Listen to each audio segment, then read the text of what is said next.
3월 7일 법률방송 로투데이 시작하겠습니다. 첫 소식입니다. 내일 3월 8일은 세계 여성의 날입니다. 111년 전 빵과 장미를 달라고 외쳤던 여성 노동자들의 외침.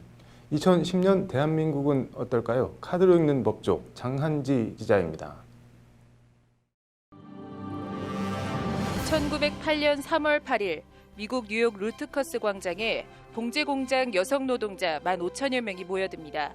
장시간 저임금 노동, 열악한 환경에서 화재로 숨져간 동료 여성 노동자를 추모하기 위해서입니다. We want bread and roses too. 여성 노동자에도 남성 노동자와 동일한 임금을, 여성에도 투표권을, 우리 모두에게 빵과 장미를 달라는 외침은 평등한 세상을 향한 담대한 시작이었습니다. 1910년 국제사회주의자 여성대회는 이날 시위를 기려 3월 8일을 세계 여성의 날로 정하고 유엔은 1975년 이날을 세계 여성의 날로 공식 지정합니다. 루트커스 시위 이후 111년, 3월 8일 유엔 세계 여성의 날 지정 이후 44년, 대한민국의 양성평등은 그러나 여전히 미완의 진행입니다. 저임금 여성 노동자 비율 2017년 기준 35.3%, OECD 평균을 크게 깎아먹는 OECD 최하위입니다. 직무나 경력이 아닌 성에 기반한 남녀 임금 차이, 차별. 빵을 달라, 남성과 동일한 임금을 달라던 111년 전 그날의 외침은 한국 사회에선 여전히 계속되는 유효한 안타까운 외침입니다. 임금 외에 다른 사안까지 종합적으로 반영한 노동시장 내 직장 여성 지수 2019년 보고서를 봐도 대한민국은 남녀 평등으로 갈 길이 아직 한참 멉니다. 조사 대상 OECD 회원국 33개국 가운데 꼴찌입니다. 그래서 111년 전 그날의 외침은 아직도 유효합니다. 장미를 달라, 남성과 동일한 권리를 달라. 우리 사회 곳곳에 암세포처럼 전이된 성폭력과 성차별 문제를 극복하고 대담한 결단과 용기로 획기적인 여성인권 신장의 계기를 마련했다. 들불 같은 미투 운동을 촉발한 서지현 검사에 대한 2018년 제13회 들불상 선정 이유입니다. 2013년 14만 5천여 건이었던 전국 성폭력 상담소 협의회 상담 건수는 2017년엔 18만 건을 넘었고 작년엔 상반기에만 10만 건을 돌파했습니다. 한국 사회에 만연한 성차별과 성폭력. No means no. 비동의 간음죄 도입 형법 개정안. 생활 속 성차별 철폐, 성차별 성희롱 금지법, 성별 임금 격차 해소를 위한 남녀 고용평등법, 가정폭력 엄단, 가정폭력 처벌법 개정안 등 우리 국회에 잠들어 있는 빵과 장미의 법안들입니다. 우리 모두의 빵과 장미를 달라, 평등할 권리를 달라, 지금도 유효한, 유효하지 않아야 되는 외침입니다. 내일 2019년 3월 8일은 세계 여성의 날입니다. 법률방송 장한지입니다. 법률구조공단 사용 설명서. 오늘은 공무원이었던 아버지가 돌아가셨는데 하마터면 유족연금을 수령하지 못할 뻔했던 정신지체 3급 장애인을 구조한 사례를 전해드립니다. 김태현 기자입니다. 86살 김모 씨는 지난 2012년 1월 공무원으로 재직했던 남편 윤모 씨가 사망하자 딸과 함께 공무원연금공단을 방문해 유족연금 승계 신청을 했습니다. 김 씨는 망자에 처만 유족연금 승계 신청을 할 수 있고 딸은 어머니가 돌아가셔야 신청할 수 있다는 공단 담당자의 설명에 자신만 승계 신청을 하고 왔습니다. 이로부터 5년 2개월이 흐른 2017년 3월 김 씨는 딸도 유족연금 승계 신청을 할 수 있다는 말을 듣고 공단을 찾아가 다시 승계 신청을 합니다. 함께 사는 딸이 정신지체장애 3급으로 별다른 생계 수단이 없는 점을 걱정해 자신이 살아있을 땐 연금을 딸과 나누어 지급하고 본인 사망 뒤엔 딸에게 지급해달라는 내용이었습니다.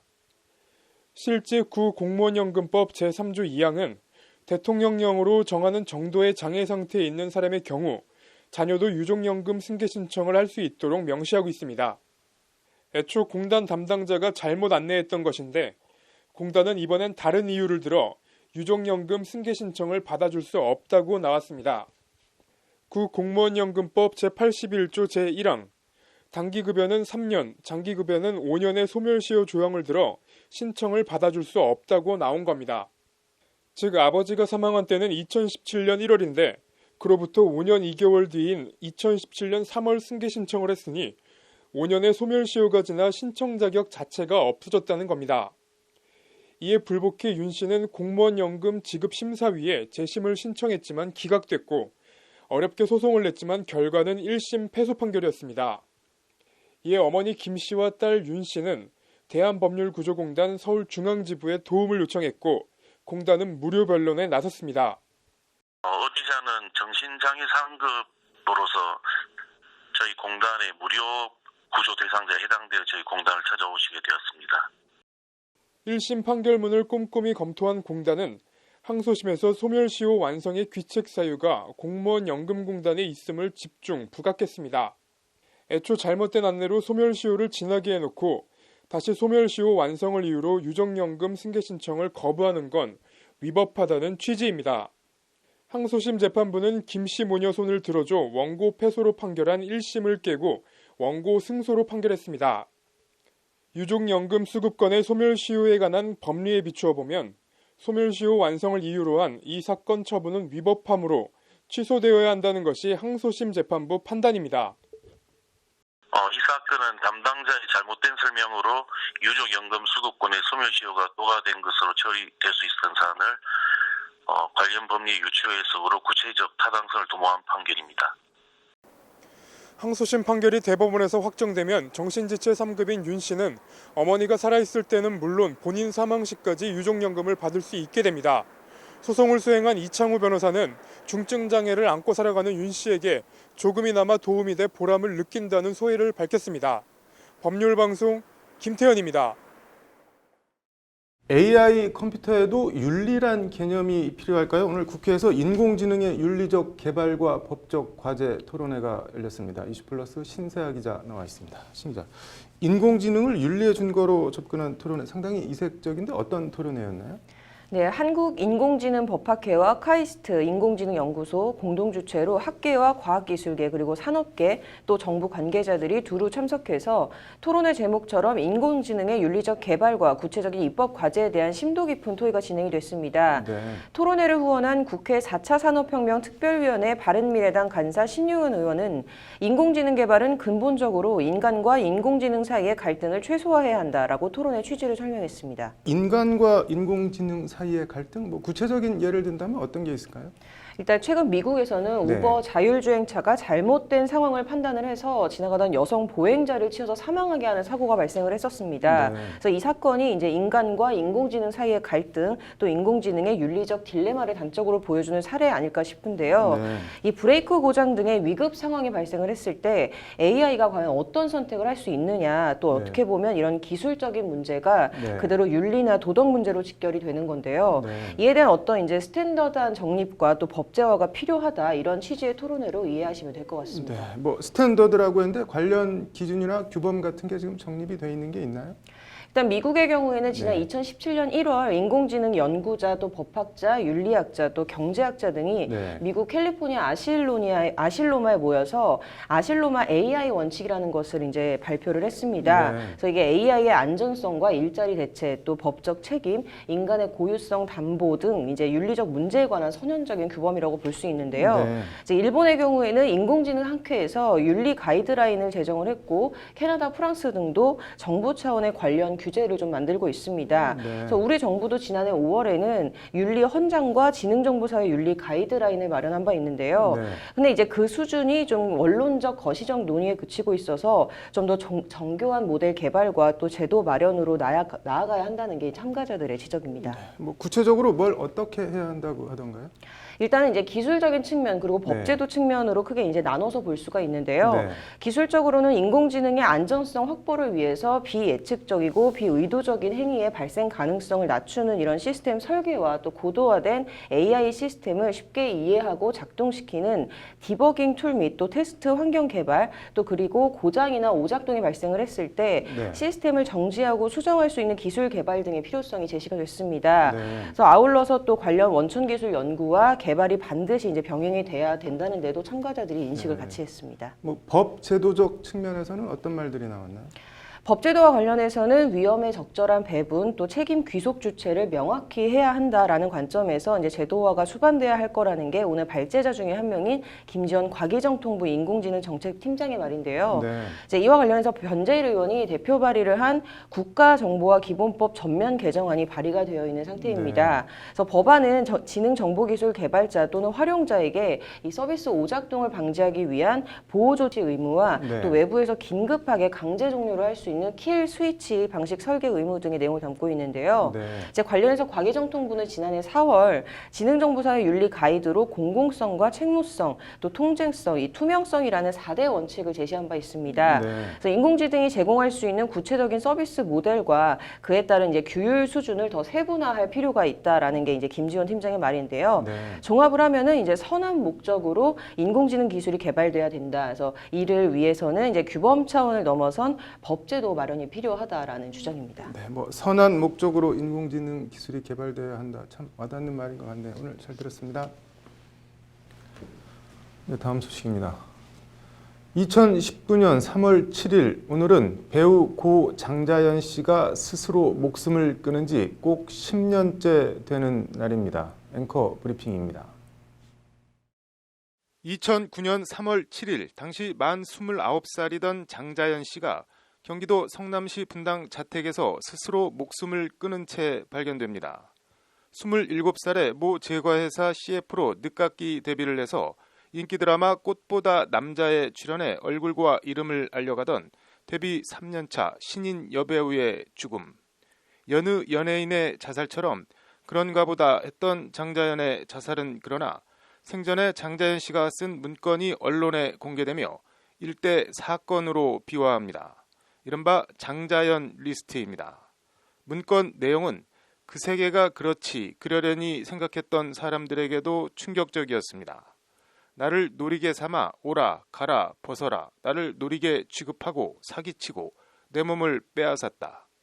내가 꿈꾸고 소망하는 일이 잘 되게 도와주겠다는 식으로 깨어서 내 몸에 개 같은 짓 다 하고 김 사장 아는 사람들은 모두가 악마, 악마들이야 악마들. 그것도 완전 미친 악마 그런 거.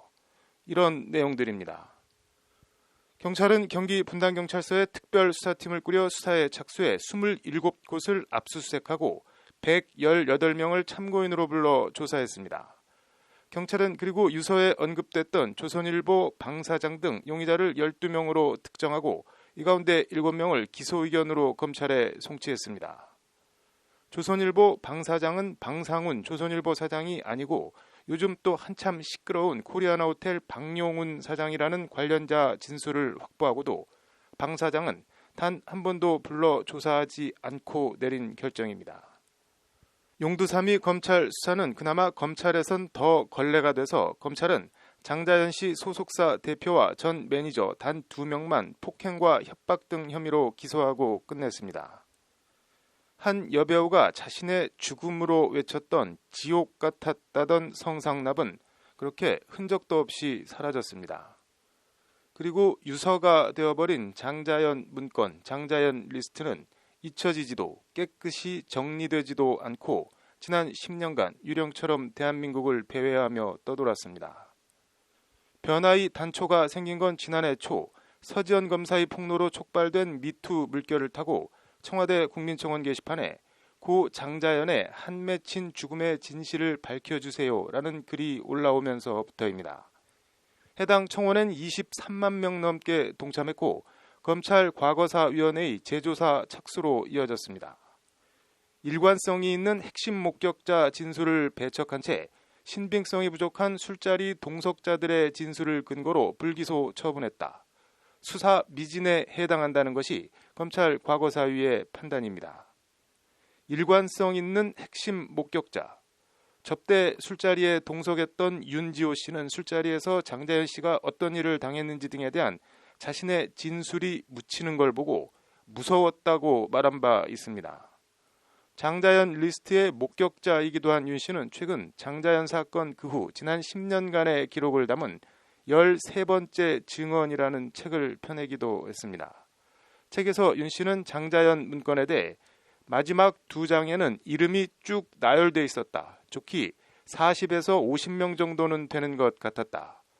10여 차례 수사기관에서 같은 증언을 반복했지만 결실은 없었다고 윤 씨는 적고 있습니다. 한 여배우를 죽음으로 몰고 간 악마 같았다던 성상납이 있었다고 하더라도 이미 웬만한 공소시효는 다 지나 법적인 처벌은 불가능할 수도 있습니다. 다만 지난 10년간 한국 사회를 끈적거리게 짓눌러왔던 장자연 리스트의 진실과 실체를 명명백백히 밝혀 장자연 리스트라는 유령을 이제 그만 묻어줄 때도 놓아줄 때도 되지 않았나 하는 생각입니다. 한참 전에 그렇게 했어야 하지 않았나 하는 생각입니다. 이달 말 검찰 과거사위원회가 진상조사 결과를 발표한다고 하니 발표를 기다려보겠습니다. 앵커 브리핑이었습니다. 네, 이어서 법조계 소식 전해드리겠습니다. 가습기 살균제를 써서 천식 등의 질병이 발생한 피해자들이 옥시를 상대로 2억 4천만 원의 손해배상 소송을 청구했습니다.